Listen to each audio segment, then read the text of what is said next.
En este video vamos a hablar sobre la diversidad metabólica y microbiana de los microorganismos. Vamos a hablar de dos grandes áreas, lo que está relacionado con el metabolismo y su funcionamiento. Vamos a ver algunas rutas bioquímicas que son las más importantes. Y en la segunda parte vamos a ver cómo los microorganismos se clasifican de acuerdo al ambiente en el que los podemos encontrar. Para cultivar los microorganismos en el laboratorio es necesario suministrarle todos los nutrientes que ellos requieren de manera esencial. Dichos nutrientes son muy variados, por eso es importante que conozcamos el modo de nutrición de los microorganismos para poderlos cultivar con éxito. Los organismos necesitan diferentes nutrientes y por ende en diferentes cantidades. Esos nutrientes los conocemos como macronutrientes y micronutrientes.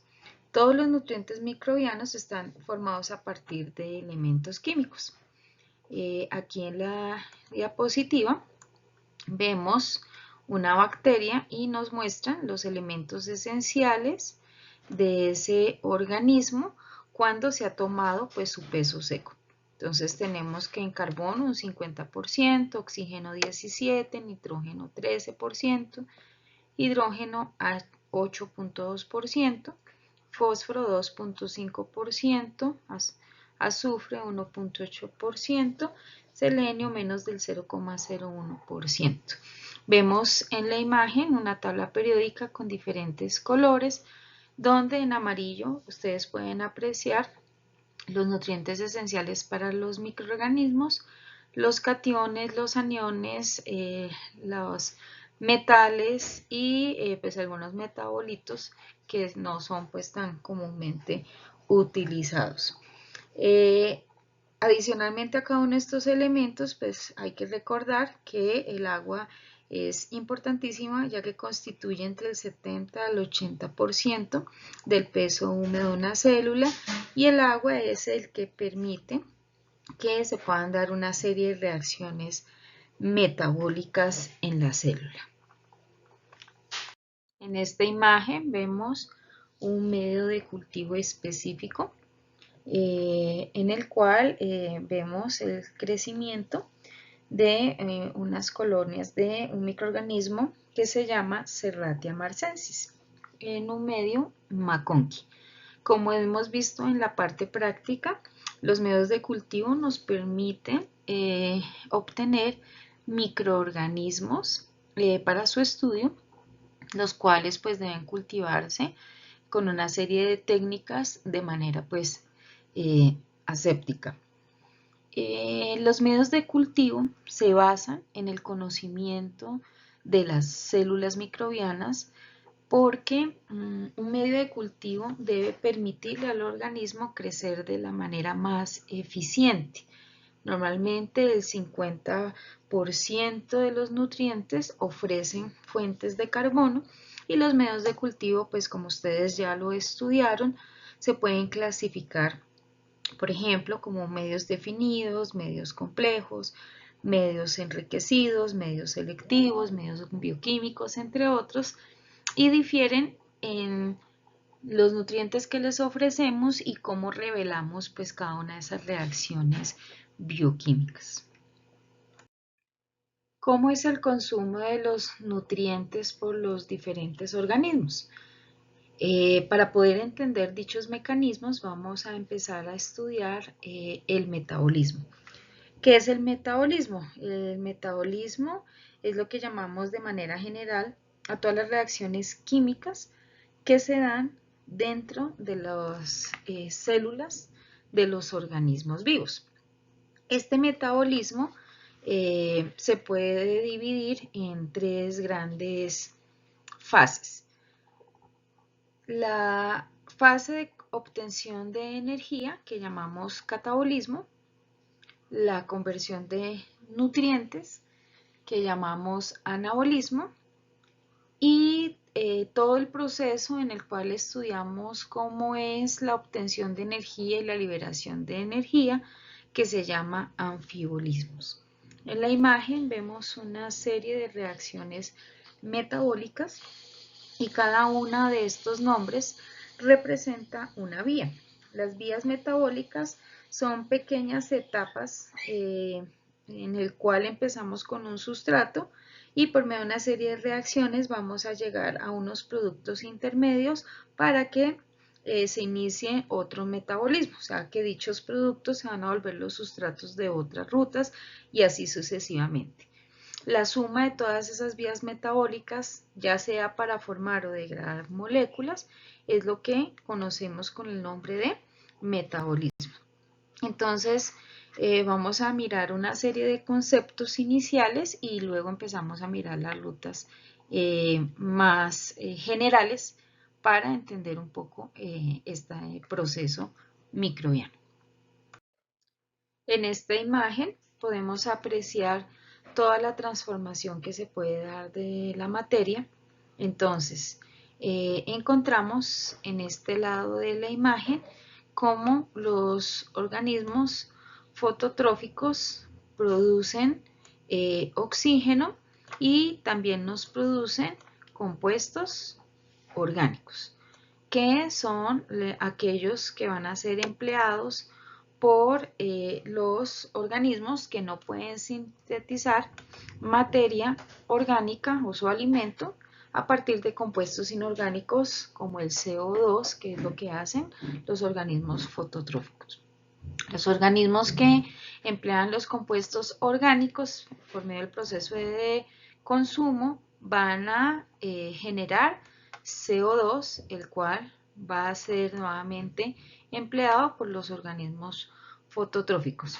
En el proceso de empleo de estos compuestos orgánicos también van a utilizar el oxígeno como aceptor final de electrones en procesos de respiración oxigénica y generan agua.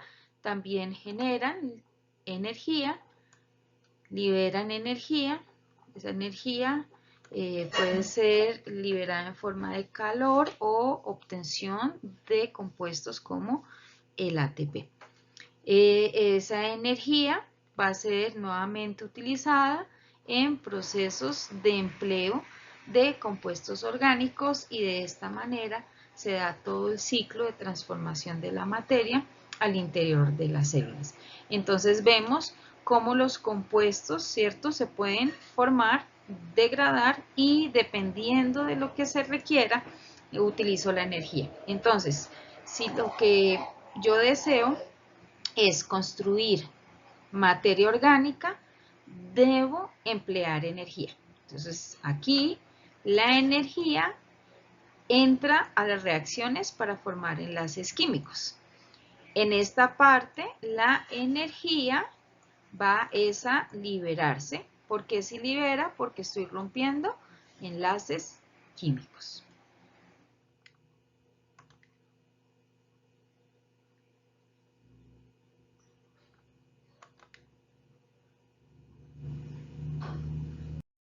Entonces, retomando las preguntas, ¿cómo extraen las células la energía de su entorno y cómo sintetizan y degradan las moléculas? Entonces, nuevamente llegamos a esta imagen donde vemos que todas las reacciones bioquímicas entonces se dividen en catabolismo, anabolismo cuando estábamos hablando de las moléculas y anfibolismo cuando hablamos de el proceso de conversión de energía. Entonces, el catabolismo es la degradación de las moléculas y el anabolismo es la construcción de moléculas, ¿sí? En los procesos siempre hay o consumo o liberación de energía, como lo veíamos en la imagen anterior. En esta imagen, entonces vemos cómo es el ciclado de la energía, dependiendo si estamos haciendo catabolismo y anabolismo. Y aquí, pues, sencillamente es la misma representación gráfica de lo que venimos hablando. Entonces, no se nos olvide que el metabolismo no puede hablarse de manera separada del proceso de obtención o de uso de la energía bioquímica.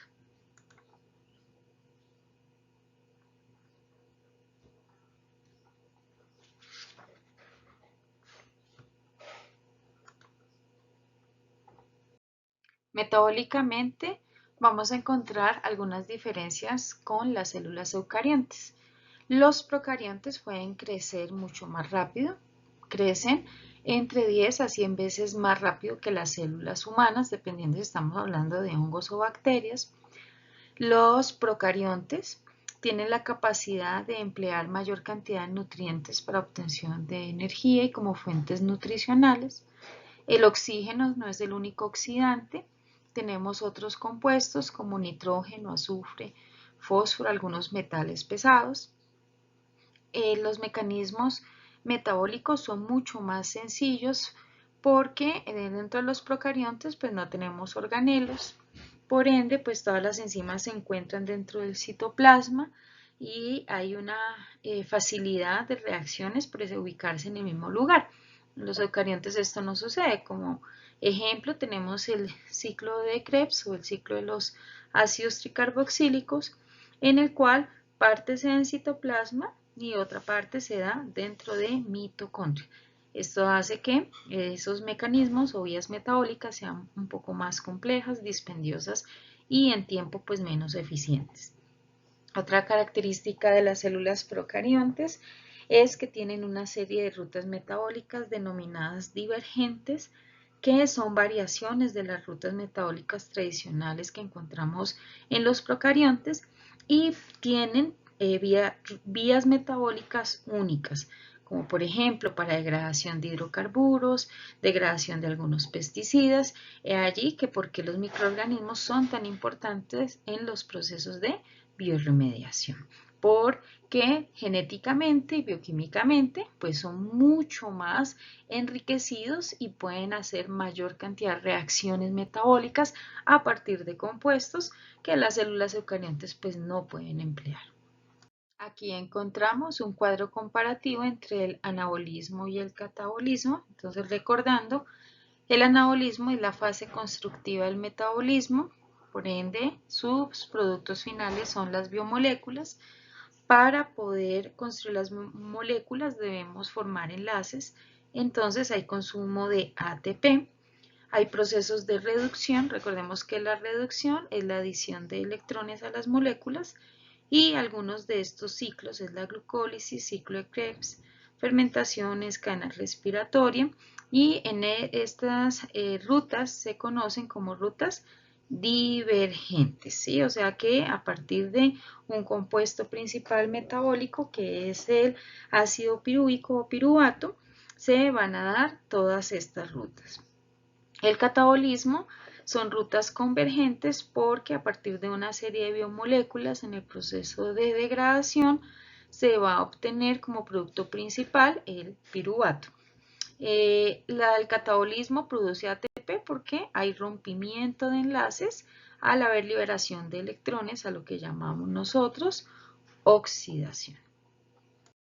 Entonces, para continuar, vamos a recordar una serie de conceptos que pues ustedes ya deben estar viendo o ya vieron en bioquímica y son metabolismo, metabolito, metabolismo intermediario, enzimas, cinética enzimática, cofactores, grupos prostéticos, coenzimas. Con respecto al metabolismo, entonces recordemos que el metabolismo son todas las reacciones químicas que se dan dentro de las células de los organismos vivos o en este caso dentro de los procariontes. Un metabolito es cualquier sustancia inorgánica o orgánica que participan en el proceso metabólico, ¿sí? Entonces, en el caso de la imagen, A, B, C, D, E, F y G serían metabolitos que están interviniendo, ¿cierto?, en el proceso. ¿Qué más serían metabolitos? Pues cada una de las enzimas, ¿cierto? Entonces todas aquellas moléculas o sustancias, ¿cierto?, que participan en las reacciones metabólicas se conocen con el nombre de metabolito. El metabolismo intermediario es el proceso por el cual yo obtengo o utilizo la molécula principal del metabolismo, que como les mencionaba es el ácido pirúvico. ¿Qué es una enzima? Digamos que las enzimas es de la parte más esencial del metabolismo, porque sin enzimas no se harían las reacciones. Entonces, una enzima es un catalizador. ¿Pero qué es un catalizador? Un catalizador es el que aumenta una velocidad de reacción. ¿Cómo aumenta esa velocidad de reacción? Por medio sea de la degradación o de la unión de moléculas. ¿Ok? Una característica importante es que los catalizadores no tienen nada que ver con el proceso de obtención o liberación de energía, y los catalizadores no se degradan en el proceso, ¿sí? Ahí es un reciclado, entonces ellos actúan, liberan el producto, vuelven y toman un sustrato, hacen el proceso por el cual están diseñadas y vuelven y nos generan los productos y así sucesivamente. La velocidad de reacción va a depender directamente de la cantidad de sustrato que tenga o que llegue a las enzimas, ¿sí? Las enzimas pueden, su poder de reacción, digamos que en algunos casos no se da directamente con el sustrato, sino que deben activarse. ¿Cómo se activan esas enzimas? Pues uniéndose a una serie de metabolitos, como los grupos prostéticos o las coenzimas, ¿ok? ¿Qué es? Empecemos por el grupo prostético. El grupo prostético son compuestos inorgánicos, ¿listo?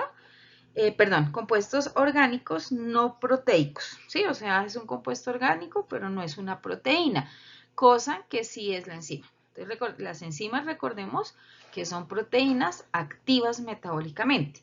¿A qué hacemos referencia cuando decimos que son activas metabólicamente? Pues que tienen un centro activo. ¿Qué es un centro activo? Es el lugar en donde se da la reacción química. Como les decía, sea para degradar o para obtener biomoléculas. Los grupos prostéticos entonces son esenciales y hacen parte del grupo activo de la enzima, o se unen en otra parte, pero al unirse por las cargas químicas que traen estas moléculas cambian la configuración de la enzima y se activa el grupo, la zona activa, ¿sí? El sitio activo de la enzima. El grupo prostético se une de manera covalente y permanente en las enzimas. Por ejemplo, es como el grupo hemo en los citocromos para la obtención de energía y es muy específico a una enzima en particular. Mientras que las coenzimas son también compuestos orgánicos no proteicos, pero las coenzimas sí se pueden unir a diferentes enzimas y su enlace es un enlace momentáneo, o sea, entonces se une a una enzima específica, hay la reacción, se separan y ella puede ser usada para otras reacciones, ¿ok? Ahora, las coenzimas principalmente son derivados de vitaminas, ¿sí? Como por ejemplo tenemos el NAT, que ya lo vamos a ver, que es un derivado de la vitamina niacina, ¿listo? ¿Qué es la cinética enzimática? Entonces la cinética enzimática es cómo en el tiempo se dan las velocidades de reacción. Y esto es muy importante porque cuando nosotros, ya que estamos mirando y en el laboratorio ya montamos nuestro fermentador, eso nos permite a nosotros saber en qué punto del proceso de crecimiento en un medio de cultivo es más eficiente tanto la producción de la enzima como la degradación del sustrato para obtener un producto en mayor cantidad, rapidez y eficiencia. ¿Listo? Entonces, bueno, ya en bioquímica les explicarán las cinéticas y enzimáticas, las constantes de Michaelis-Menten para entender pues todo el proceso de rendimiento de las enzimas para obtener los productos, degradar los sustratos y todo el flujo de energía que se da allí. Digamos que aquí lo importante es entender que las enzimas son proteínas que tienen sitios activos que actúan como catalizadores porque van a aumentar las velocidades de reacciones metabólicas para obtener un producto a partir de un sustrato, sea que lo esté degradando o que lo esté formando. Entonces, ¿qué moléculas intervienen en el metabolismo? Pues encontramos los metabolitos, que ya los hablamos, los cofactores o coenzimas, que también ya las mencionamos, y encontramos las moléculas ricas en energía, como el ATP, la coenzima A, y las moléculas ambientales, como el oxígeno, el agua, el CO2, porque no es lo mismo que una reacción metabólica, por ejemplo, se dé en un ambiente lleno de oxígeno que en un ambiente totalmente ausente de él, ¿cierto? No es lo mismo las reacciones, por ejemplo, que se den en ambientes acuáticos que en ambientes desérticos. Entonces, tenemos metabolitos, cofactores, moléculas ricas en energía, moléculas ambientales, como las principales moléculas que van a intervenir en el proceso metabólico. Entonces, dentro de las enzimas encontramos aquellas que son solo proteínas con su sitio activo. Entonces, son aquellas que no necesitan de otras moléculas para poderse activar. Y tenemos las aloenzimas. Las aloenzimas son aquellas que sí necesitan un cofactor que pueden ser o grupo prostético o coenzima, ¿ok? Dentro de los cofactores, entonces, esas que acabamos de mencionar es lo que llamamos moléculas orgánicas, pero también encontramos dentro de los cofactores algunos cationes, como el calcio, el hierro, el selenio, el sodio, que si no están presentes no se pueden dar las reacciones. Dentro de los grupos prostéticos, como les decía, tenemos el grupo hemo, recordemos que son aquellos que se unen de manera covalente y permanente, mientras que las coenzimas no lo hacen y principalmente son derivados de vitaminas. Las apoenzimas son las enzimas sin activarse. Entonces es la enzima que tiene un sitio activo, ¿cierto? Pero que si no está unido a sus respectivos cofactores, no puede hacer el proceso de reacción química, o sea, desdoblar o unir un metabolito. A continuación vemos un cuadro resumen de las diferentes rutas metabólicas. Y hay muchas más, ¿no? Digamos que estas son las rutas bioquímicas generales, donde podemos apreciar cómo todas las rutas se integran y, como les decía anteriormente, los productos de unas reacciones son los sustratos de otra. Las reacciones metabólicas se dan en milisegundos. En el metabolismo, y vamos a mirar pues las principales que son lo que tiene que ver con la respiración oxigénica, anoxigénica, la fotosíntesis y pues la fuerza protónica motriz allí para entender el flujo energético dentro de las células.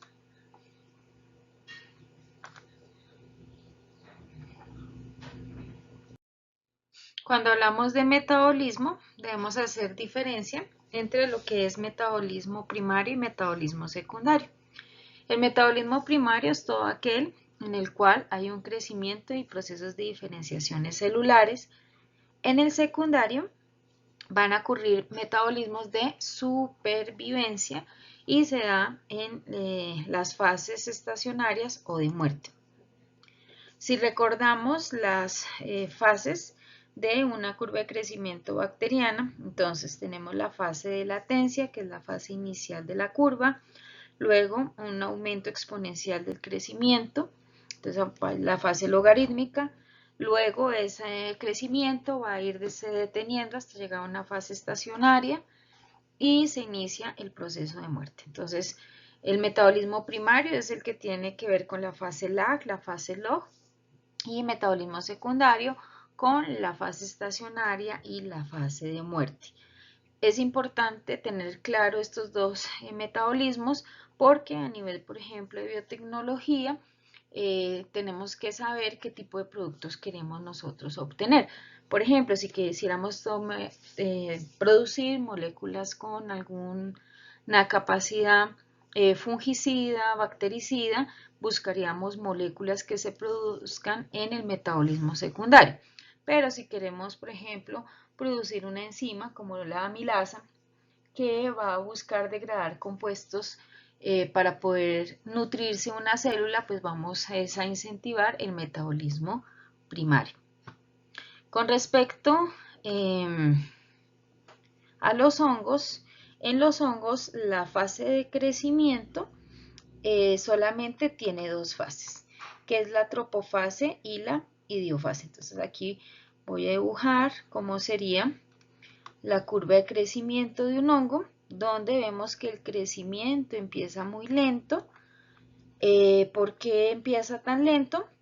Pues porque este tipo de microorganismos son multicelulares, necesitan multiplicar muchas células, empieza un crecimiento lento, obtiene una alta biomasa y asimismo empieza a morir muy rápidamente, tiene una fase estacionaria muy débil, ¿sí? O sea, no es tan grande como la bacteriana, y la primera fase, que es lo que tiene que ver con crecimiento y diferenciación, que sería esta primera parte de lo que llamamos tropofase, y la siguiente fase, que es toda la fase de muerte, sería la fase de idiofase. Entonces, el metabolismo primario es todo el que se produce aquí, y el metabolismo secundario es todo el que se va a dar en esta fase. A continuación vamos a ver las rutas principales metabólicas en las bacterias. Vamos a hablar del proceso de respiración, que es una de las vías principales como estrategia de conservación de energía. La respiración es una forma de catabolismo que puede darse en presencia o en ausencia de oxígeno. Entonces aquí tenemos la definición de lo que es la respiración. Es un proceso en el que un compuesto es oxidado con oxígeno o un sustituto de este como aceptor terminal de electrones. Generalmente se produce energía en forma de ATP. Cuando dentro del proceso de respiración, ¿quién es el aceptor de electrones? Es el oxígeno, hablamos de una respiración oxigénica. Y si es un sustituto del oxígeno, por ejemplo como el nitrógeno, el azufre, el hierro, entonces estamos hablando de una respiración anoxigénica. Aquí encontramos una reacción de una respiración oxigénica. Tenemos glucosa más 6 oxígenos, nos produce 6 moléculas de agua, 6 moléculas de dióxido de carbono y en total una cantidad de 38 moléculas de adenosín trifosfato. ¿Cómo se da entonces el proceso de respiración? Tenemos una imagen de una bacteria, donde lo que tenemos en color amarillo claro es todo el citoplasma. Allí vemos dos rutas metabólicas principales, que son la glicólisis y el ciclo de Krebs. La glicólisis consta de una ruta metabólica donde la glucosa, por medio de un proceso de fosforilación, se va a convertir en glucosa fosforilada.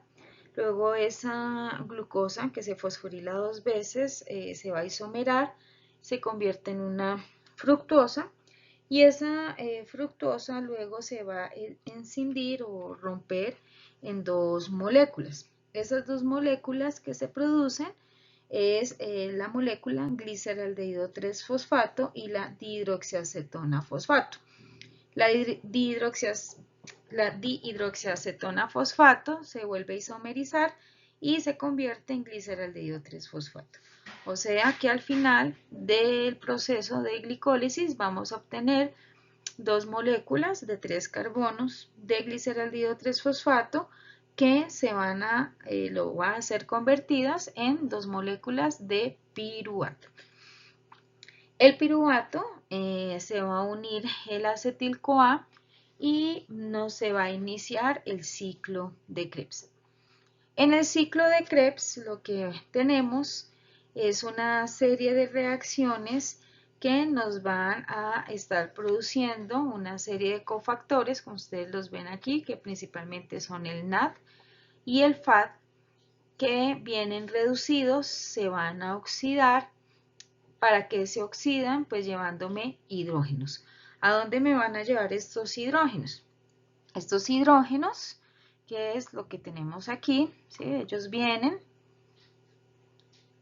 y van a ir hasta membrana, ¿ok? Cuando llegan a membrana, lo que van a hacer es soltar esos hidrógenos. Este hidrógeno, entonces como ven aquí, va a pasar por medio de una proteína transmembranal y se va a quedar aquí un electrón. Entonces pasa en forma de protón, se nos queda el electrón y esa molécula al excitarse, aumentar su energía, va a pasar la energía a la siguiente molécula y así sucesivamente. Entonces vemos un movimiento de electrones que conocemos como fuerza protónica motriz. Dentro de ese movimiento de electrones, lo que se busca es lo siguiente: que el oxígeno sea el aceptor final de electrones, pueda unirse a 2 hidrógenos y producir agua. También pasar hidrógenos a través de una molécula que se llama la enzima ATPase sintasa, que es la que ustedes están viendo aquí en esta parte. Entonces tenemos el hidrógeno, ese hidrógeno va a pasar a través de la enzima en un canal que tenemos allí.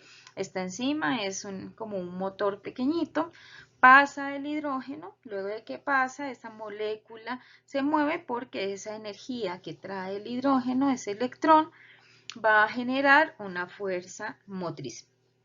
Al generarse esa fuerza motriz, ¿qué es lo que va a suceder? Va a suceder lo que nosotros tenemos en esta imagen.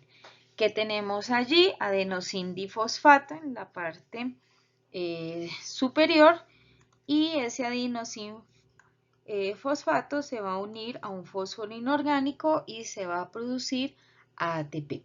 Esto es cíclico a medida que se va moviendo la molécula, ¿sí? Por el paso de los hidrógenos, se van uniendo fósforos a ADP para producir ATP. Entonces, a partir de una glucosa, voy a producir 2 piruvatos. Luego esos 2 piruvatos los voy a unir a una acetil-CoA y esa acetil-CoA me va a entrar al ciclo de Krebs. En el ciclo de Krebs voy a producir CO2, voy a producir una serie de moléculas y voy a reducir cofactores. ¿Para qué reduzco cofactores? Para favorecer un transporte de electrones.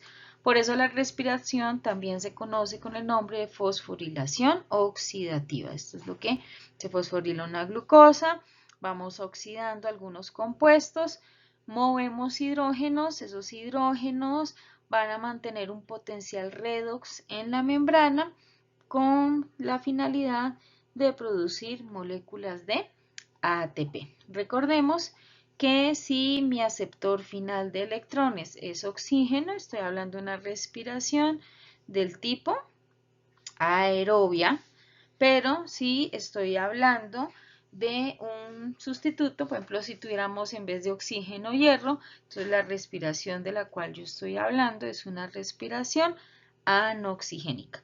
No es correcto hablar de respiración aerobia y anaerobia, ¿listo? porque no es que haya ausencia de oxígeno, o sea, no es que haya ausencia de un aceptor final de electrones, sino que cambia el aceptor final de electrones. Entonces, vemos aquí que el proceso de respiración se puede dar en presencia de oxígeno siempre y cuando este sea su aceptor final de electrones. Si no hay oxígeno y mi aceptor final de electrones es un compuesto orgánico, ya no hablo de respiración anoxigénica, sino que hablo de un proceso que denominamos fermentación. Entonces, en la fermentación, el donador y el aceptor final de electrones viene siendo un compuesto orgánico, no un compuesto inorgánico como en el caso de las respiraciones.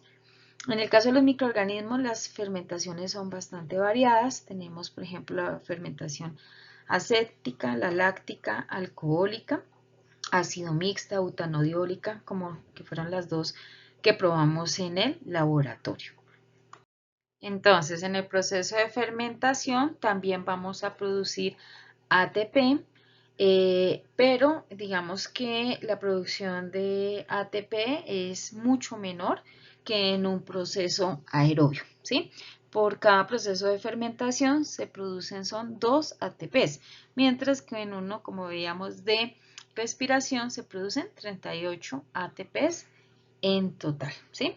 Y recordemos que tanto el donador como el aceptor de electrones es un compuesto orgánico. Esa es la diferencia con la respiración.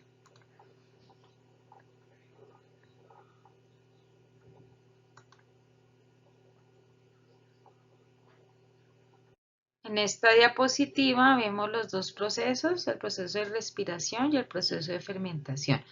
Es importante resaltar aquí que tanto para el proceso de respiración como para el proceso de fermentación, la glucosa va a entrar siempre por la glicólisis. Y en ambos casos, nuestro producto central, como ya lo hemos visto, nuestro metabolismo intermediario, es el piruvato, ácido pirúvico. Entonces, dependiendo de quién sea mi aceptor final de electrones, entonces vamos a irnos sea por respiración o por fermentación. En ambos se producen ATP, pero es más eficiente la respiración para obtener moléculas de energía. En esta diapositiva vemos entonces la variabilidad de rutas de fermentación que pueden realizar los procariontes. Los organismos eucariontes tienen la fermentación alcohólica y láctica únicamente. Bueno, aquí tenemos en esta imagen una serie de componentes oxidados y reducidos que son conocidos como donadores y aceptores de electrones. Digamos que las células conservan principalmente su energía en diferentes reacciones catabólicas hasta lograr llevarlo al ATP, como veíamos en el proceso de respiración. Sin embargo, hay una serie de reacciones llamadas reacciones de óxido-reducción que nos permiten o le permiten a la célula hacer como un flujo de energía. Entonces recordemos que una oxidación es la eliminación de un electrón y una reducción es la adición de un electrón a un compuesto, ¿sí? Cuando hablamos de término redox, lo que estamos hablando es de todo el proceso tanto de oxidación como de reducción. Entonces, lo que ustedes ven en esta imagen es precisamente procesos de oxidación y de reducción, ¿sí? De diferentes componentes, ¿ok? Lo que vemos acá es la forma en cómo medimos ese flujo de energía. Ese flujo de energía se mide en voltios y con ese poder electrónico de reducción podemos saber el estado de oxidación o de reducción del donador o del aceptor de electrones. ¿Quién es el donador de electrones? La sustancia oxidada. ¿Quién es el aceptor de electrones? La sustancia reducida. este tipo de compuestos también son fuentes de energía o aceptores de energía. Entonces, en una respiración anoxigénica, que es lo que comúnmente llamamos anaerobio, pero recordemos que el término correcto es anoxigénico, son todas aquellas moléculas que me pueden sustituir el oxígeno, ¿cierto? Entonces, digamos que esta reacción que nosotros tenemos aquí sería para una respiración del tipo oxigénico, y todas estas moléculas que tenemos aquí estaríamos hablando de una respiración anoxigénica. Y tenemos aquí en la mitad, ¿cierto?, una serie de compuestos orgánicos que estaríamos entonces hablando ya en ese momento de una fermentación. ¿Listo? Entonces, la respiración anoxigénica es muy importante para poder comprender un tema que vamos a ver más adelante, que son los ciclos biogeoquímicos. ¿Qué son los ciclos biogeoquímicos? Son una serie de reacciones de óxido-reducción donde los elementos van a pasar pues por toda esa cadena de estar donando y recibiendo electrones. Y entonces aquí vamos a hablar de dos términos más dentro del metabolismo de los que ya hemos venido definiendo. Esos metabolismos son el metabolismo asimilador y el metabolismo desasimilador. Entonces, el asimilador son todas aquellas reacciones de reducción. Entonces, recordemos que la reducción es el que me acepta los electrones. ¿Para qué acepto electrones? Para poder fabricar macromoléculas. ¿Listo? El desasimilador es el que se reduce en gran cantidad, ¿cierto? Y produce moléculas muy pequeñas, ¿listo? Como el nitrógeno, el metano, y son los que nos permiten llegar a los estados o más oxidados o más reducidos de las moléculas. Entonces, ya teniendo un panorama muy general de lo que es el metabolismo, ¿cierto? Cómo está compuesto el metabolismo, los tipos de metabolismo que podemos encontrar dependiendo de lo que estemos hablando. Entonces, podríamos concluir, ¿cierto?, que las células principalmente están compuestas por lo que siempre nos ha enseñado como el CHOMP-S, ¿cierto? Carbono, hidrógeno, oxígeno, nitrógeno, fósforo, azufre, que los que están en mayor abundancia llamamos macronutrientes, que necesitamos para formar cualquier célula y su funcionamiento. Algunos elementos en pequeñas cantidades, que es lo que llamamos micronutrientes. Que si conocemos cómo funciona el metabolismo y la composición química de las células, podremos fabricar medios de cultivos que realmente suplan con las necesidades de nuestros microorganismos. Por eso, la misma variabilidad de medios de cultivo. En el proceso de metabolismo hay una conservación de energía, ¿cierto? Sea en enlaces químicos, por medio de movimiento, producción de calor, y ese flujo de energía también nos va a dar como la posibilidad de que los organismos pues realicen diferentes rutas metabólicas. Nosotros aquí solo mencionamos realmente dos principales, la respiración y la fermentación. Como les digo, en bioquímica pues ustedes ya verán todo lo que tiene que ver con ruta de los lípidos, de los ácidos nucleicos, de las proteínas, producción de aminoácidos, pero digamos, todas esas son acompañantes de estas rutas metabólicas que acabamos pues de mencionar a grosso modo. No olviden que las enzimas son proteínas catalizadoras que aceleran ciertas reacciones bioquímicas, que esas reacciones bioquímicas se dan en los sitios activos de las enzimas, las cuales están disponibles, o tenemos algunas catalizadores que necesitan pues activarse para poder cumplir con su función. Encontramos una serie de reacciones de oxidorreducción que permiten dar o aceptar diferentes electrones para permitir también el flujo de energía dentro de las células. Y la ruta principal es la glicólisis, que a partir de allí podemos obtener, o la célula puede más bien realizar procesos de respiración o de fermentación. Que la respiración puede clasificarse en dos: la respiración oxigénica, anoxigénica, que depende del aceptor inorgánico de electrones, y la fermentación es cuando nuestro tanto donador como aceptor de electrones es un compuesto del tipo orgánico. Ahora, yo les decía al comienzo que el metabolismo también va a verse afectado o va a variar dependiendo del ambiente en el que el organismo viva.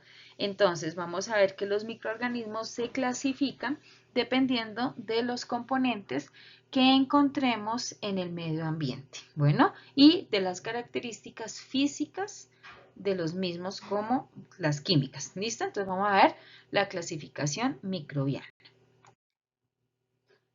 Entonces, la diversidad de un ambiente, ¿cierto?, va a depender del tipo de nutrición. La nutrición se puede clasificar en dos grandes grupos: aquellos organismos que sintetizan su alimento y aquellos que ya necesitan un alimento disponible, o sea, no lo pueden sintetizar. Entonces, aquí tenemos respectivamente los autótrofos y los heterótrofos.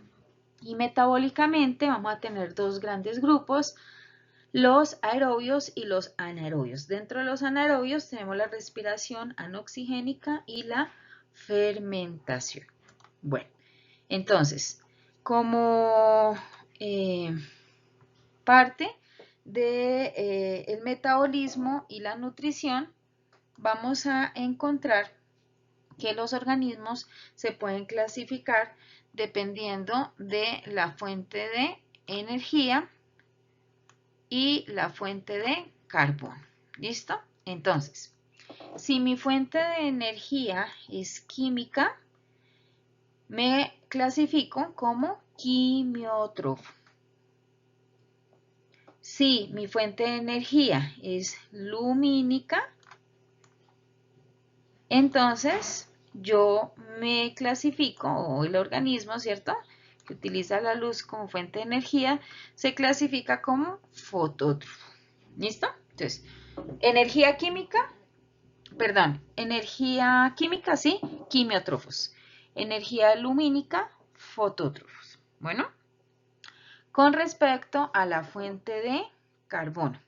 Entonces, ya lo mencionábamos ahorita. Si yo soy la que produzco la fuente nutricional a partir de un compuesto inorgánico, que en este caso es el CO2, soy un autótrofo. ¿Listo? Si yo necesito ya una fuente orgánica disponible como fuente nutricional, soy un heterótrofo. ¿Ok? Entonces, al combinar estos dos conceptos, tenemos los fotoautótrofos, los fotoheterótrofos, los quimioautótrofos y los quimioheterótrofos. Entonces, sencillamente lo que yo estoy diciendo, si hablo de un fotoheterótrofo, estoy diciendo que uso compuestos orgánicos como fuente de electrones, ¿ok?, pero soy capaz de producir mi propio alimento. En este caso tenemos como ejemplo las bacterias verdes no del azufre y las bacterias verdes que no son del azufre. Un fotoautótrofo lo que hace es construye su propio alimento, ¿cierto?, a través de la fotosíntesis, y utiliza el CO2 como fuente de electrones. Si utiliza el CO2 como fuente de electrones, hablamos de una fotosíntesis anoxigénica, porque es el donador, pero el aceptor es un compuesto diferente al oxígeno. Pero si lo utiliza el CO2 como aceptor de electrones, hablo de una fotosíntesis oxigénica, porque hay un oxígeno que me está recibiendo electrones independientemente que esté con carbono. ¿Ok? Y tenemos los quimioheterótrofos, donde mi aceptor final de electrones puede ser del tipo oxigénico o anoxigénico. ¿Listo? Y los quimioautótrofos, entonces, son Aquellos que pueden sintetizar su alimento, pero su fuente electrónica es directamente un compuesto químico. Ahora, los microorganismos no solo se clasifican de acuerdo a la fuente de carbono y a la fuente de energía, sino de dónde toman los electrones. Entonces, aquellos que reducen moléculas inorgánicas se denominan litótrofos y los que lo hacen a partir de moléculas orgánicas, o sea, toman esos electrones, se llaman organótrofos. Entonces, yo puedo tener un quimioheterótrofo organótrofo o un quimioautótrofo litótrofo, ¿sí? Entonces, yo puedo combinar todos los nombres para indicar de una vez cuál es la fuente de carbono, de energía y de electrones del organismo. Aquí tenemos entonces 4 ejemplos, ¿listo? Donde tenemos un fotolitotrópico autótrofo o fotolitoautótrofo que me está diciendo que mi fuente de energía es lumínica, mi fuente electrónica es un compuesto inorgánico y produce su propio alimento, ¿listo? Y así ustedes pueden revisar con los siguientes ejemplos, ¿listo? Entonces, dependiendo, recuerden, de la fuente de energía, la fuente de carbono y la fuente de electrones, se pueden clasificar los organismos. Esta imagen es un resumen de lo que ya hemos hablado, pero para que lo asociemos con los heterótrofos y los autótrofos. Entonces, dentro de los heterótrofos podemos tener una respiración oxigénica o una respiración anoxigénica. ¿De qué va a variar? ¿Quién va a ser mi donador, cierto? De electrones, ¿ok? Pero no solamente puede haber procesos de respiración, sino que pueden haber procesos de fermentación. Con respecto a los autotróficos, entonces también vamos a hablar de procesos oxigénicos y anoxigénicos, pero aquí ya no hablamos de respiración, hablamos es de fotosíntesis, ¿sí? Fotosíntesis ¿de qué tipo? Oxigénica y anoxigénica. Y hablamos de un proceso que es de quimiosintesis, que son los procesos que les mencionaba de óxido, reducción de los elementos. En esta diapositiva y en adelante, digamos que es un poco más extenso lo que ya les he explicado para que ustedes puedan estudiar y recordar pues que es un autótrofo, que es un heterótrofo, que es un quimiótrofo, pues para eso ustedes tienen en el aula virtual pues la presentación en formato de revista para que puedan ir ustedes revisando, ¿cierto? Cada uno de ellos y los vayan repasando. Bueno.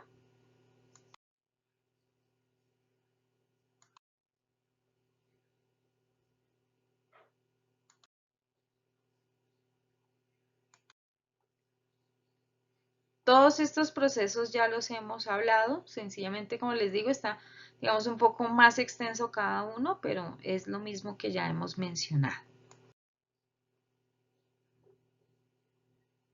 Aquí en esta diapositiva, en la imagen, estamos viendo pues el flujo electrónico y el paso de hidrógenos a través de la membrana para poder producir moléculas de ATP. Con sus diferentes potenciales. A continuación, entonces vamos a hablar de la clasificación de los organismos de acuerdo a qué? Al ambiente en el que lo podemos encontrar. El metabolismo microbiano es muy variado. Aquí en esta imagen vemos un mapa de los filos generales de las bacterias y las arqueas. ¿Listo? Lo que está en las líneas rojas son las arqueas, lo que está en líneas azules son las bacterias. Todas esas bolitas de colores que ustedes ven son diferentes metabolismos que podemos encontrar dentro de ellas, ¿sí? Como la oxidación del hidrógeno, la fijación de nitrógeno, la nitrificación, oxidaciones y reducciones de hierro, de azufre y fotosíntesis oxigénicas y anoxigénicas, ¿ok? Esa gran variedad, ¿cierto? Metabólica va a depender de los genes que tengamos dentro de cada organismo. Pero vemos que en comparación de las arqueas, ¿cierto? Los firmicutes, las gamma proteobacterias y las beta proteobacterias son los grandes filos que tienen más diversidad filogenética y por ende metabólica, ¿sí? ¿Por qué? Porque son estos filos los que vamos a encontrar en mayores lugares en la Tierra.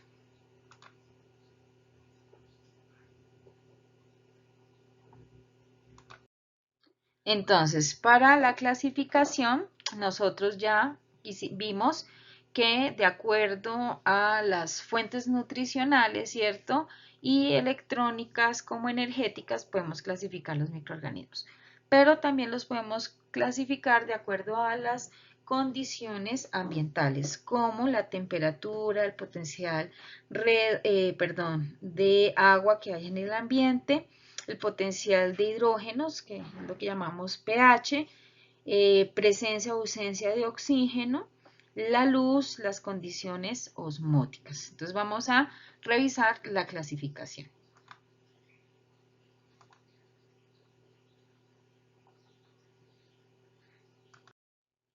En estas imágenes lo que estamos representando es que podemos encontrar los microorganismos en ambientes muy diferentes, desde un ambiente árido a un ambiente marino, un ambiente con condiciones de pH muy ácidas o muy básicas, ambientes donde no hay agua disponible porque también está congelada, ¿sí?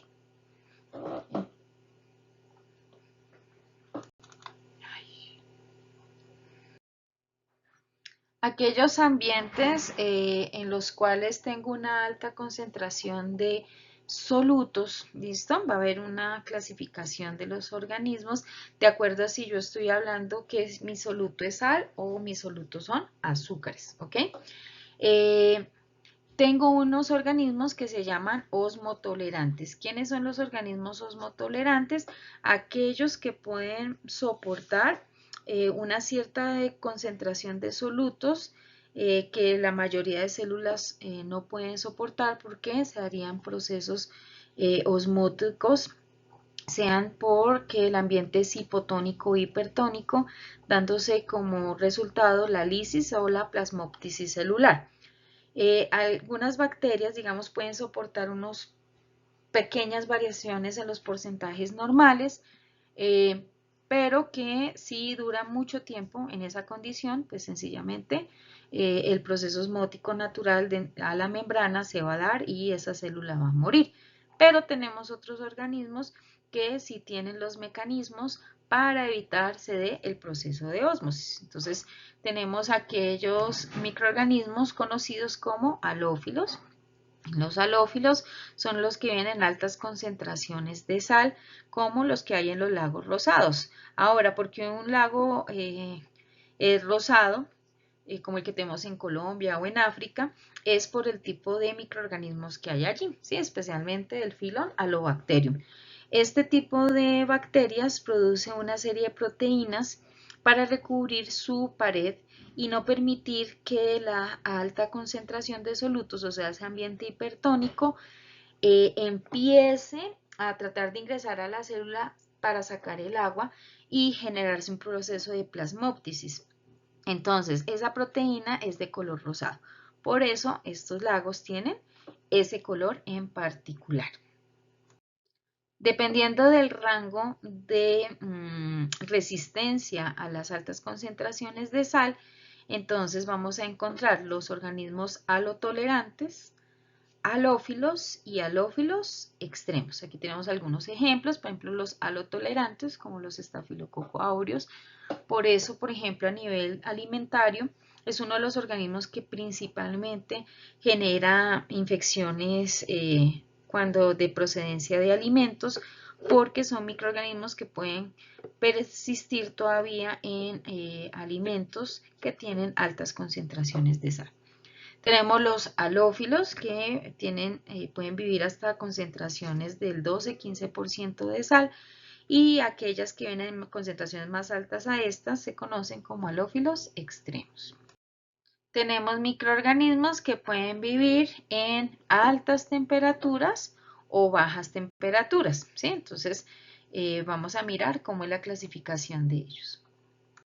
Bueno, antes de hablar de las temperaturas, vamos a hablar de los rangos de pH. Recordemos que el potencial de hidrógenos y de hidroxilos me va a mí a poder determinar si un ambiente es ácido o alcalino, ¿cierto? Y el equilibrio de estos dos, pues hablo de un ambiente neutro. Entonces, microorganismos que pueden vivir en pHs de 0 a 5.5 se denominan acidófilos, de 5.5 a 8 neutrófilos, de 8.5 a 11.5 alcalófilos. ¿Listo? Entonces ahí tenemos algunos ejemplos de neutrófilos. Tenemos la Escherichia, la Eugenia, los paramecios.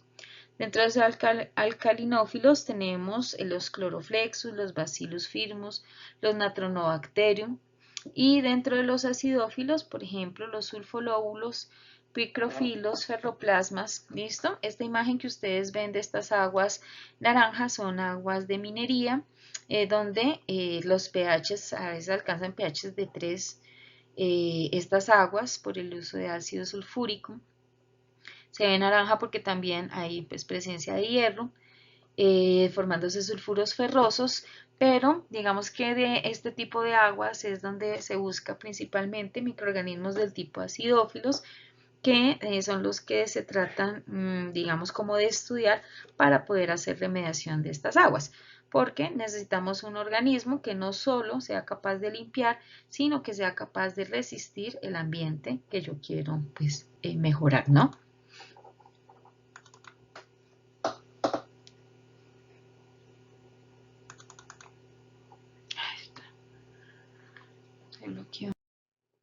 Con respecto a la temperatura, entonces tenemos 5 clasificaciones. Vamos desde las temperaturas más altas hasta las más bajas. Entonces, cuando un organismo vive en condiciones de 80 a 113 grados Celsius, digamos que nosotros casi siempre hablamos de resistir, pero en realidad para estos organismos son sus condiciones naturales de crecimiento. Si yo pongo un organismo que su temperatura normal de crecimiento es de 100 grados Celsius a crecer a 37, pues muy seguramente va a morir, ¿sí? Entonces hablamos de resistencia porque casi siempre nos ponemos nosotros, organismos que viven a temperaturas que nosotros estamos acostumbrados, como el parámetro, ¿ok? Pero sí es importante que tanto para temperatura, sal, pH, no olvidemos que esas condiciones son las naturales para ellos. Bueno, así cerrando ese paréntesis, entonces, tenemos los que pueden crecer de manera óptima de 80 a 113, 125 grados Celsius, que se denominan hipertermófilos. Los que pueden crecer de 55 a sobre casi los 80 termófilos, los de más o menos 20 a 45, en algunos libros los encontramos como de 15 a 50, los mesófilos. Los cicrótrofos son los que pueden vivir desde los 0 a los 7 grados, pero su desarrollo es mejor entre los 20 y los 30, ¿sí? Pero si yo los coloco a esas temperaturas casi sobre 0, pueden crecer, ¿sí? Lo van a hacerlo mucho más lento, pero no van a morir. Y tenemos aquellas que pueden crecer en temperaturas de 0 a 15, más de 15 no, y se han encontrado organismos pues que ya pueden crecer hasta menos 4, menos 7 grados centígrados, son los cicrófilos. Entonces tenemos hipertermófilos, termófilos, mesófilos, cicrótrofos y cicrófilos.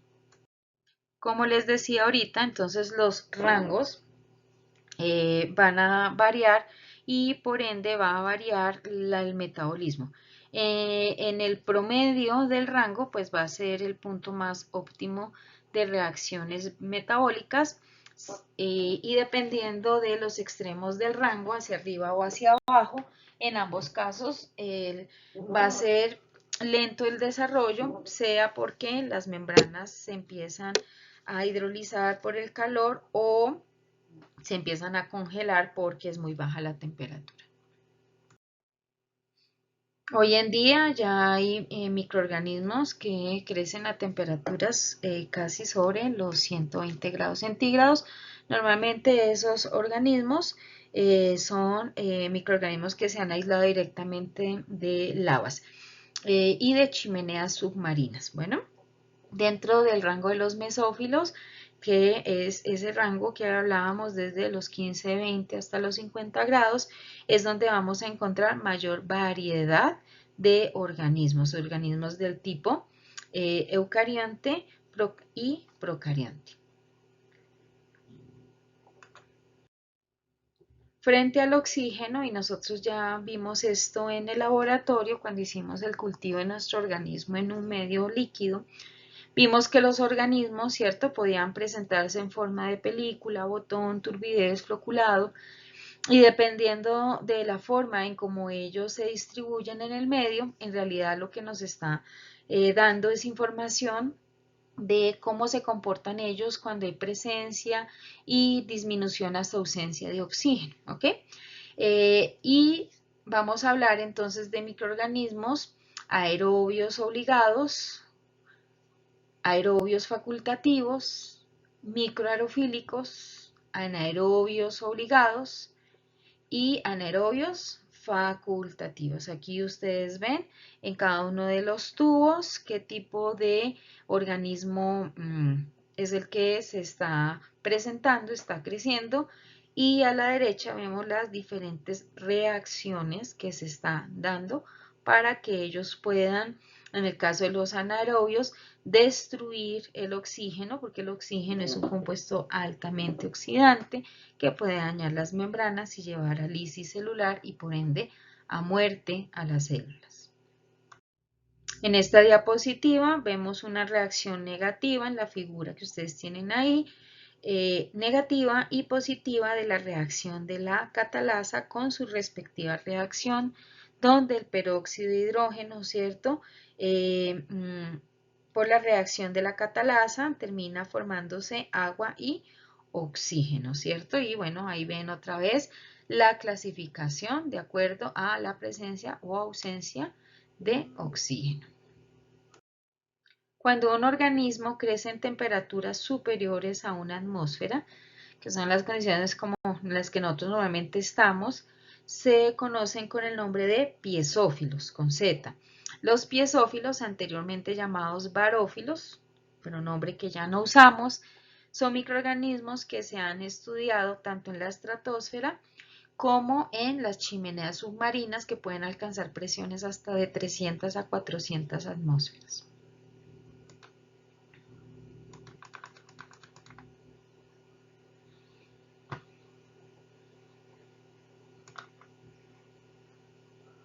Y tenemos por último a los radiófilos.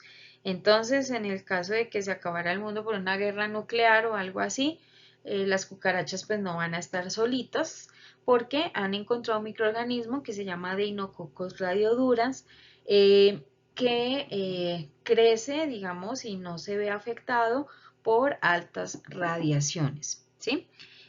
Tenemos aquí que para matar a un ser humano se necesitan 10 grays, mientras que para poder, digamos, eliminar un Deinococcus, ¿sí?, se ha encontrado que se necesita más de 15.000 grays para inactivarlo, ¿sí? A 15.000 grays solo pierde un 37% de su viabilidad, ¿sí? Entonces, adicionalmente a esto, es un microorganismo que puede vivir, por ejemplo, en condiciones de alta acidez, de vacío, de deshidratación, ¿sí?, de frío, condiciones de calor. O sea, es un microorganismo que puede adaptarse a condiciones extremas. Bueno, todos estos organismos que hemos visto que crecen de manera natural en ambientes que consideramos no normales, porque pues allí no es donde la mayoría de la biodiversidad se da, también se conocen con el nombre de extremófilos. Ustedes en el aula tienen pues un documento que habla acerca de ellos y su utilización a nivel biotecnológico. Aquí hay una clasificación que no está en la presentación, que es aquella cuando clasificamos a los organismos que viven en ambientes con bajo potencial de agua en el ambiente. ¿Listo? Esos ambientes son los desérticos. ¿Cómo se denominan esos microorganismos? Xerófilos, con X. Entonces, los organismos que viven allí en los desiertos, ¿cierto? Donde no necesitan altas humedades para crecer, no son muchos, pero sí los hay, se clasifican como xerófilos. Entonces, aquí terminamos nuestro tema de metabolismo y clasificación de los microorganismos.